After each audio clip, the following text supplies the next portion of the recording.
Hello Year 5, this is chapter 25 of The Explorer. It's called Max. The screaming was not coming from inside Fred's head. He sat bolt upright and stared around the stone room. Dawn was beginning to break. Con was pushing her hair out of her eyes. Lila was already on her feet. Max was not lying on the stone floor. Max was missing. Fred ran out into the stone square, staring around at the grey light, praying that Max would jump out from behind a tree and stick his tongue out at them. "Max!" shouted Lila. "Maxie, where are you?" "Max!" roared Fred. The screaming stopped, and the silence battered itself against his skin harder than the noise. "Not again," said Con, but there was no lightness in her voice. Then Fred's stomach turned suddenly cold, full of something writhing and maniacal. "Is that him?" He pointed at the sloping wall they had tumbled down to the foot of a tree. There was a bundle lying at its base. Fred sprinted to the bank, but Lila outpaced him, legs working like fury.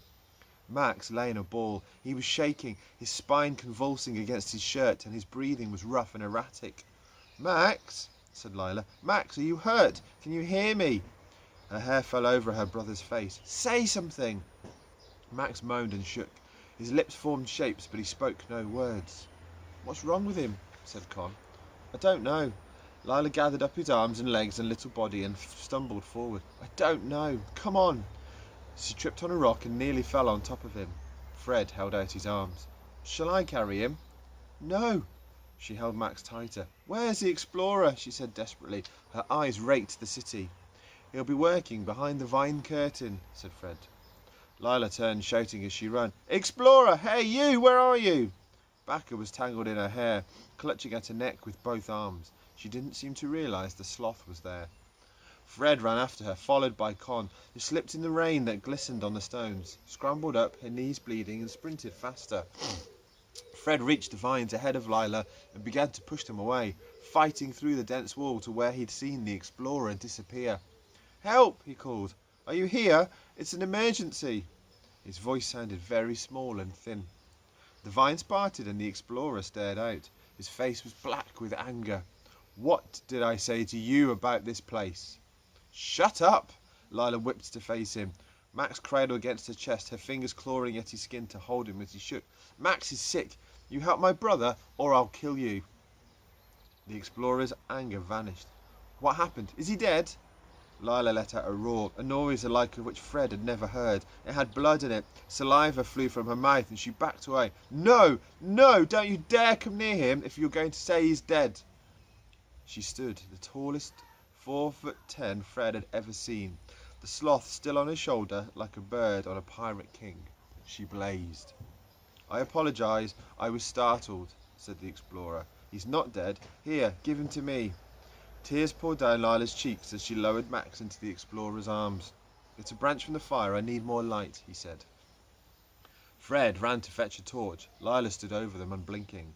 The explorer laid Max on the floor. He pulled off his shirt and made a pillow and raised Max's head. He muttered but didn't open his eyes. The shaking jerked his legs and he had saliva around his mouth. "Is he going to be all right?" asked Lila. "I feel like I've eaten a goblin," said Con. She retched and coughed. "What can we do?" "What's happening to him?" asked Fred. "He's been bitten." "By what?" "Ants." "Ants! Oh, thank God, I thought it was a snake." Con let out a bark of laughter and relief. The explorer shook his head. A snake would be better. He must have stood on a bullet ant colony. "Bullet ants?" Lila let out a moan. "Aren't they—" She couldn't say the word. "Deadly?" "They can be, particularly if there are allergies involved. He needs to get to a hospital. They can treat it, but only if he gets there soon." "How soon?" asked Lila. "He'll shake for another day and he'll develop a fever. The fever can't be allowed to last more than 5 days, a week at most. It will cause the brain to swell." So he's just going to die. That's it," said Lila. "You're going to let him die." "You can't. I'll kill you." Her face and eyes were wild. "No, of course not." The morning light showed the explorer's face was grey and suddenly ancient. "I won't let him die. Not another." Fred thought of the explorer's face that night around the fire, as he had talked about love. "How then?" urged Lila. "Let me think," said the explorer. His tone was measured. "No, there's no time to sit and think," said Lila wildly. "You don't care. You don't understand. We have to do something now." I do care. In fact, I do understand. He raised Max in his arms and began to rub his hands and feet, trying to quicken the circulation. I told you I had a son. He stood and cradled Max against his chest. Come, this one will not die. But how do we get to the hospital? Said Fred. You said the walk would take a month, said Con. There's another way. What is it? Whatever it is, I'll do it, said Lila. Anything, anything.